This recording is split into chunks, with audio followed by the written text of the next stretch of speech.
Bom, queridos amigos e amigas, é uma grata satisfação estar de retorno em mais uma abordagem do livro Jesus e a Atualidade, livro da célebre coleção psicológica do espírito Joana de Ângeles, por meio da mediunidade de Divaldo Franco. Aí você avacalhou a gravação. Pai. Venha gravar com a gente. Venha, fala de psicologia. Fala de psicologia. Coisa fácil.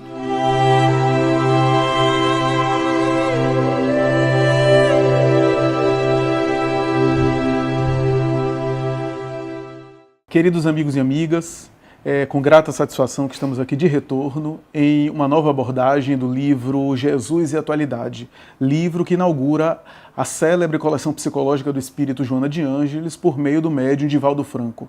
Jesus e a Atualidade examina uma série de capítulos e de temáticas, sempre conectando com a visão, a postura, a mensagem, o discurso de Jesus. E no vídeo de hoje estamos eu, Flávio Santos e Patrícia Lins, em parceria, abordando o tema Jesus e Humanidade. Portanto, o capítulo 3 da obra Jesus e Atualidade, cujo título é Jesus e Humanidade. Joana, de uma forma sensacional, apresenta e descreve a humanidade e a humanidade de Jesus, conectando aquilo que Jesus tinha de humano e aquilo que ele despertava em termos de humanidade no próximo. O tema é um tema vasto, é um tema rico, é um tema intrigante, é um tema que me faz pensar, já iniciando aqui os meus comentários e depois passando para a Patrícia, que me chama a atenção a ideia de que quando Kardec examina a questão da encarnação dos espíritos, ele coloca que o ser humano, né, a humanidade, é a espécie, entre aspas, que Deus escolheu para que os seus filhos pudessem encarnar e compreendê-lo de maneira mais contundente, comparado com os outros reinos da natureza, digamos assim. Nós sabemos que o estágio hominal não é o último do processo evolutivo, mas é esse momento desafiante pelo qual a criatura passa e no qual, normalmente, a criatura vivencia os processos reencarnatórios. Na humanidade, o indivíduo vivencia o ressumar dos instintos primários que dizem respeito a fases anteriores do próprio hominal. Estou me referindo particularmente à experiência animal, onde o indivíduo ainda traz, o humano traz a experiência animal, embora esteja já no hominal, e ao mesmo tempo tem lampejos de experiências futuras que nós poderíamos chamar de angelical. Então ele vive esse processo, tanto é que sempre me chama a atenção o homem de bem do Evangelho segundo o Espiritismo, descrito como sendo aquela característica moral da humanidade no sentido mais elevado, e é essa talvez a proposta do capítulo que Joana descreve e aborda Jesus e Humanidade.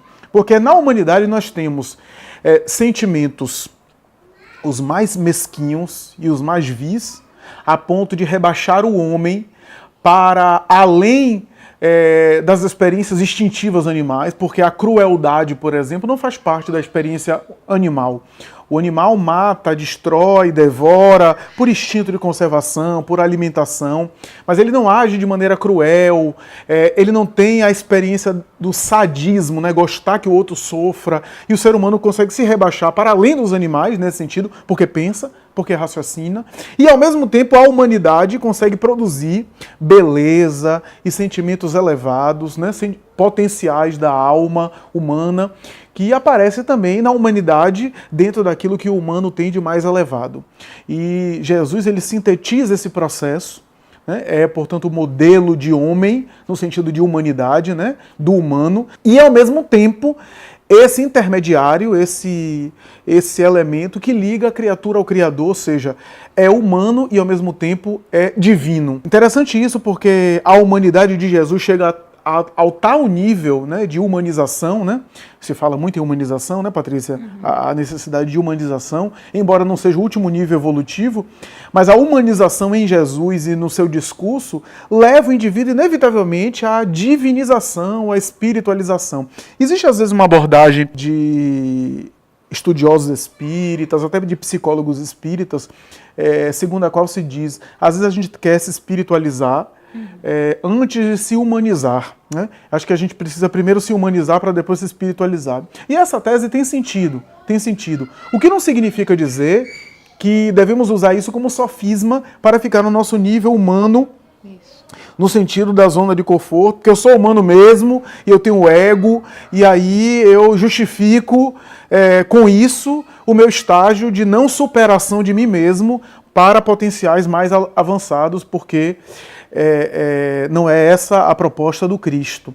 E é interessante, só para concluir esse meu comentário inicial, que a expressão filho do homem que está no Evangelho, né, faz alusão a uma expressão idiomática, né, uma gíria, né, filho de Adão, né, Ben Hadã, ou filho do homem, né, uma expressão bem na época de Jesus, do judeu, né, do hebraico, mas também que dizem respeito a esse símbolo, porque para o hebreu Deus era homem, no sentido do H maiúsculo, né, numa designação transcendental, é claro, e Jesus seria filho do homem nesse sentido, ou seja, filho do divino, né?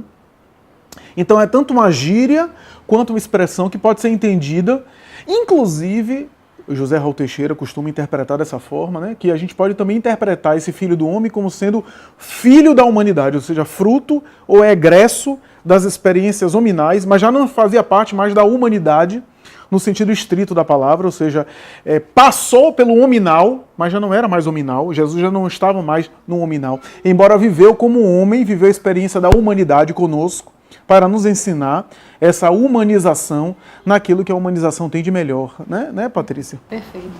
É interessante notar que Joana de Ângeles vai citar exatamente o que Flávio coloca, que Jesus colocou-se ele mesmo como um modelo de humanidade.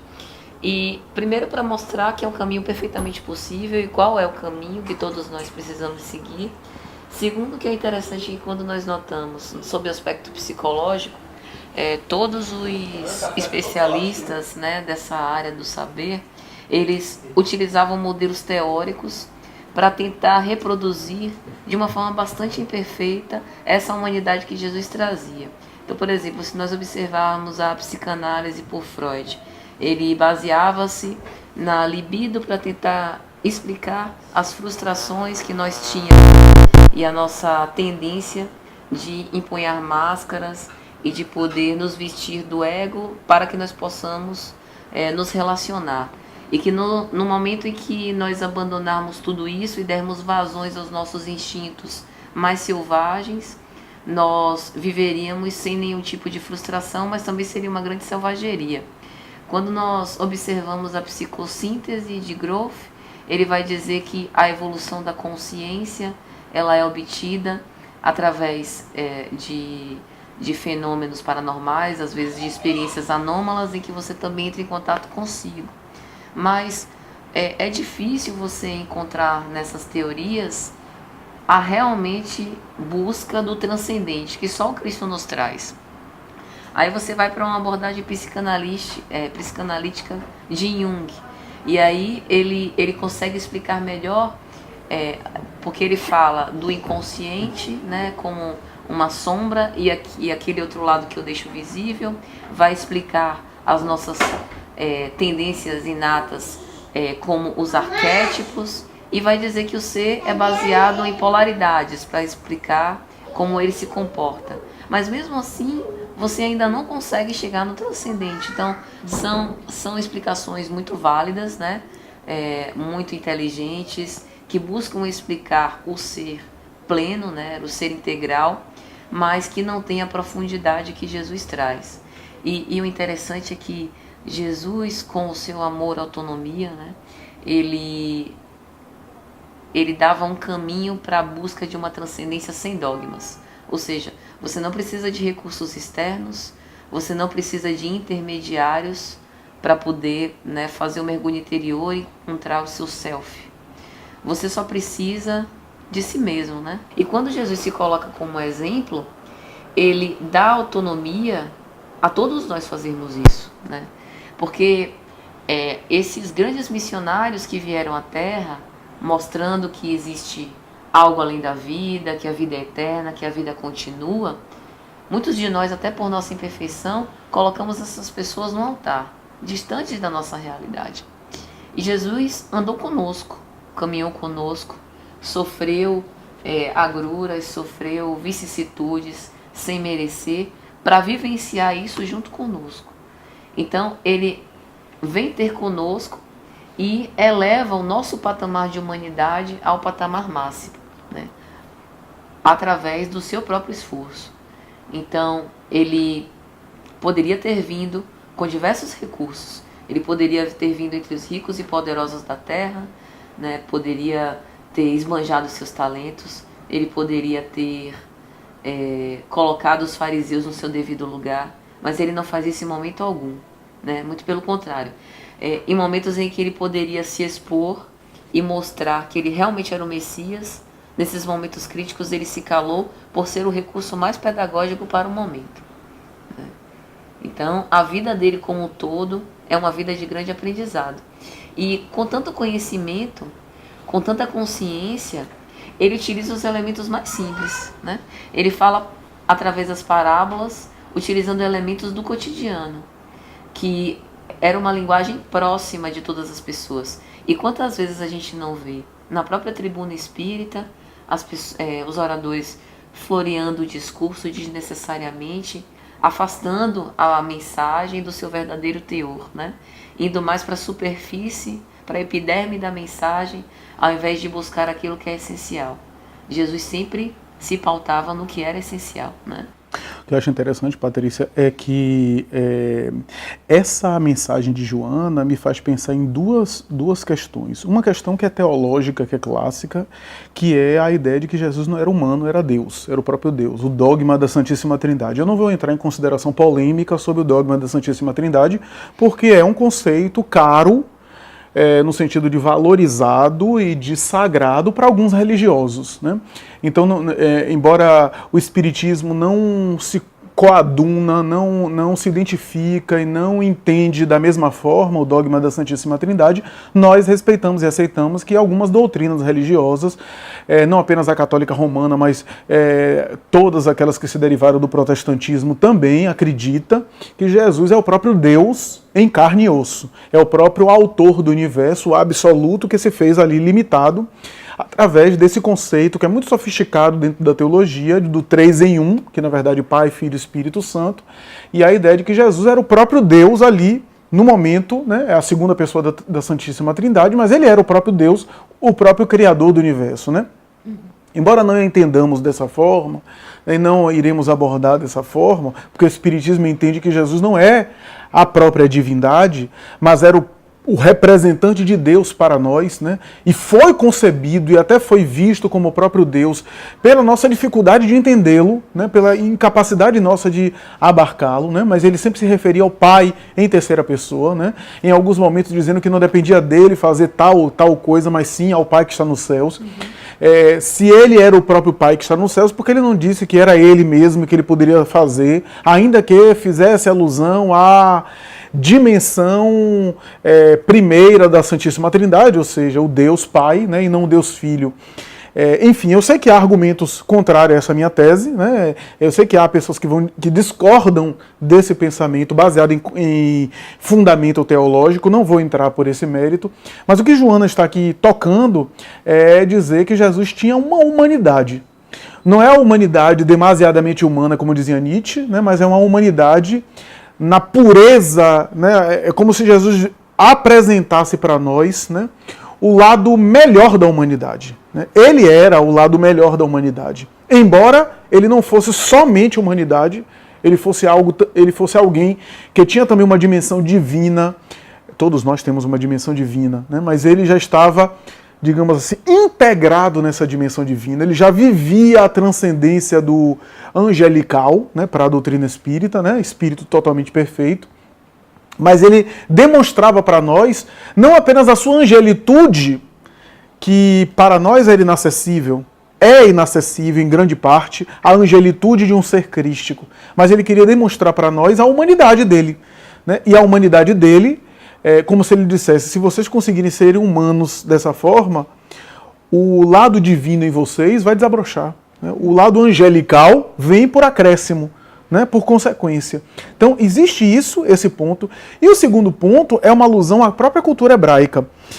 Na cultura hebraica, a história do povo hebreu, estou falando aqui de maneira bem grosseira, bem sintética, sucinta, é claro que é mais rico do que isso, mas a história do povo hebreu fala simbolicamente de um modelo de homem que foi criado, daí o mito de Adão, um modelo de homem que foi criado, e esse homem fracassou. É a ideia do paraíso perdido. É um símbolo. Não vou entrar em detalhes, porque há muita interpretação para o mito de Adão e Eva, para o conto de Adão e Eva, desde a literal até a psicanalítica, a arquetípica, mas existe ali um tema que é um tema do exílio, né, do degredo, né, não estou nem entrando no degredo reencarnatório, né, que também existe ali, porque o povo hebreu, na colocação de Emmanuel, é um povo de capela, né, que vem de outra dimensão. Mas existe um homem, um modelo de homem, que foi Adão, a figura de Adão, que a gente deve entender aqui de maneira simbólica, e que esse homem fracassou. É como se fosse uma espécie de rascunho, né? Jesus, no Novo Testamento, ele retoma esse tema. Ele retoma o tema de Adão. É como se dissesse, ó, aquele homem fracassou e agora esse é o modelo que eu apresento para vocês e esse é o modelo que é de sucesso. Né? Como se a humanidade fracassasse na figura de Adão, né? E Jesus, daí a ideia do redentor, né, da remissão dos pecados, não salvar no sentido literal, mas nesse sentido de que aquele modelo de homem fracassou, né, caiu, né, houve a queda bíblica, né, e Jesus fosse esse novo Adão, esse Adão aperfeiçoado. Né, a ideia de que, por isso, é interessante isso, porque são alguns teólogos que defendem isso, né? Por isso a ideia de que a dicotomia feminino-masculino está com Jesus e Maria. É como se fosse o Adão e a Eva. Né? Maria fosse a Eva aperfeiçoada também, e Jesus fosse esse Adão original. Então, esse teve sucesso. Esse foi o Redentor, esse foi o Messias. Né? Foi o modelo de homem perfeito. O outro foi uma maquete, foi uma xerox, foi um rascunho imperfeito, né? Um rascunho que não deu certo, né? E o verdadeiro Adão, né? O verdadeiro Adão é Jesus. Tanto é que alguns teólogos dizem que o Evangelho de Mateus é toda uma tentativa de fazer esses arranjos hebraicos e que, por exemplo, a ideia do Monte das Oliveiras, né? Ali seria a ideia da árvore, do bem e do mal, né? A ideia do símbolo, né? Da árvore do bem e do mal, da maçã, do cair em tentação, né? Na serpente, etc. E ali, Jesus, diante do Getsemane, né? No Monte das Oliveiras, ele pede ao Pai que afasta de mim esse cálice, e todas essas declarações que parecem remeter a esse Gênesis de Moisés. Né? Então, parece reescrever a história desse Adão fracassado. E o interessante é que ele se coloca como Salvador, mas Jesus não tem o discurso assistencialista. Muito pelo contrário, às vezes em que ele operou as curas e que ele conduziu o indivíduo para uma reforma, ele elevou o livre-arbítrio do indivíduo a um status quase apoteótico. Né? Ele em momento nenhum se coloca como o único redentor, né? Entenda, ele se coloca como guia e modelo, mas ele se coloca como um caminho para que nós possamos, nós mesmos, efetuar a nossa redenção, né? E não como a solução para todos os problemas e todos os males, no sentido de algo mágico, de algo milagroso, de algo que não requer de nós nenhum esforço. Parece que, inclusive, todas essas curas, todos esses milagres são, na verdade, um grande pretexto. Porque, como naquela época e ainda hoje, nós somos muito afeiçoados ao fenômeno, e o fenômeno nos chama muito a atenção, nos prende nossa atenção, era uma forma dele utilizar como pretexto para o convite para a espiritualização. Tanto que, após realizar as curas e fazer os milagres, ele sempre desmistificava, né? Olha, o que eu faço, tu podeis fazer, e muito mais. Sois deuses. Então, Jesus empoderava a criatura, né? Ele empodera a criatura. Isso é interessante. E outra coisa que Allan Kardec vai dizer isso, se eu não me engano, em A Gênese. Ele se mantinha preso à carne por laços tenuíssimos, né? Então, ele mantinha um tempo inteiro a sua conexão com a espiritualidade. Mantinha-se preso, encarnado, ao ergástulo carnal, apenas pelos fios estritamente necessários para a realização do seu périplo aqui na Terra. Mas é como costuma-se falar aquela expressão, pés no chão, mas os corações elevados ao alto. Então, nós podemos, mesmo nessa experiência de almas encarnadas, viver uma vida espiritualizada, né? Se nós, em cada momento da nossa vida, por cada dificuldade pela qual nós passamos, se nós elevarmos o nosso pensamento ao Cristo e imaginar o que Ele diria se aqui Ele estivesse falando conosco, né? Como um irmão, como um ser encarnado. Ou pensar, refletir, o que Ele faria se Ele estivesse passando exatamente por essa situação que eu estou agora. Então, nesse momento de reflexão, e por isso que a reforma é íntima, nesse momento de reflexão em que nós pesamos esse tipo de situação, é que nós conseguimos nos espiritualizar. Porque as experiências que nós temos materiais são exatamente para isso, né? Se nós estamos aqui na Terra com experiências materiais para poder nos depurar, nos burilar e nos livrar de nossas imperfeições, é porque é através da matéria que nós temos que fazer essa conexão com o ser espiritual que nós somos. É isso, né? Acho que a gente conseguiu, né, passar alguma ideia do capítulo Jesus e Humanidade, né? É como se Joana estivesse oferecendo para a gente que a humanidade de Jesus é desafiante, né?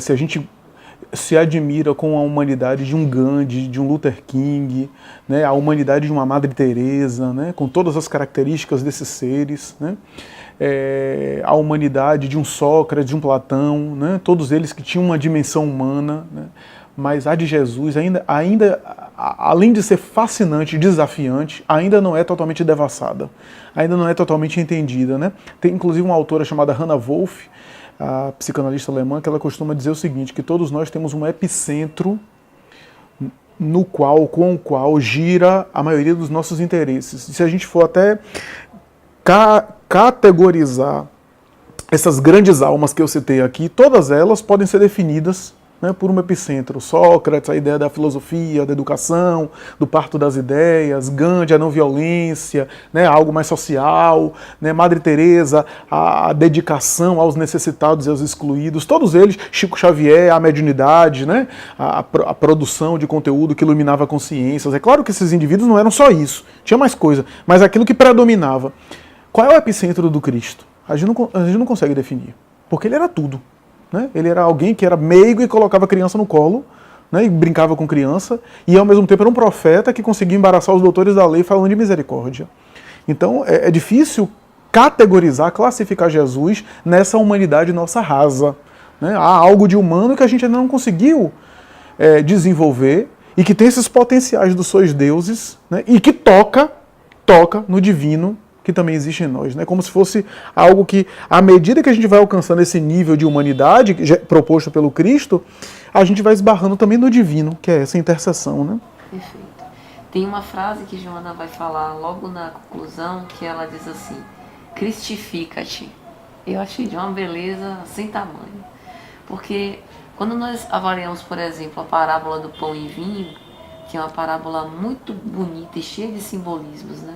Será que nós, passados 2000 anos da revelação do Cristo, temos condição de saborear os ensinamentos de Jesus, como fazemos com um pedaço de pão, né? Cortar em pequenos pedaços, ou seja, ler cada pequeno versículo do ensino evangélico e aí deglutir essa mensagem, né? Saboreando, digerindo ela aos poucos, refletindo. E aí a figura do vinho, veja que não é um cacho de uvas, mas o vinho, um produto que requer um trabalho para ser produzido, né? Será que nós estamos aproveitando essas mensagens também para trabalhá-las na nossa vida, na nossa existência, né? Interiorizá-las? Será que nós estamos exemplificando as mensagens do Cristo como Ele fez? Se Ele se colocou como modelo, era para a gente copiá-lo. Será que nós estamos copiando Cristo, né? É isso, meus amigos. Eu acho que nós conseguimos aí passar alguma ideia. Espero que vocês gostem. Jesus e Humanidade, capítulo 3 do livro Jesus e Atualidade. E esperem o próximo capítulo aí, que logo mais também estaremos lançando. Até lá.